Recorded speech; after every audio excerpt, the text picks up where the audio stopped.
Magkaibigan sila lang.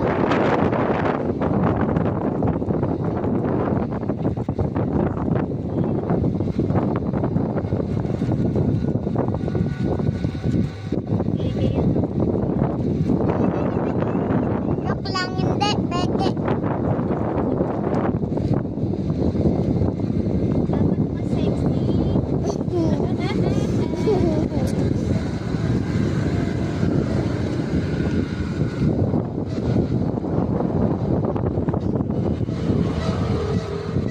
Dito tayo doon.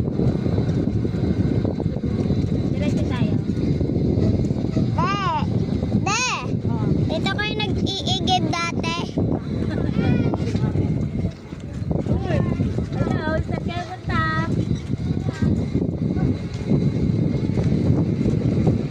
Sabi ko dito tayo dati, di ba nag-iigib? Wala tayong tubig.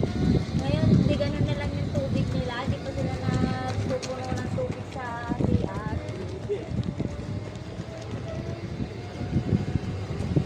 Daddy, hindi kita nakita. Diba dati yan? Dati di ba dati ang wala. Di ba ang sasakyan natin dati di sidecar, buying sidecar. De, magkatabi dapat kayo ni Kuya. Yolay kayo eh.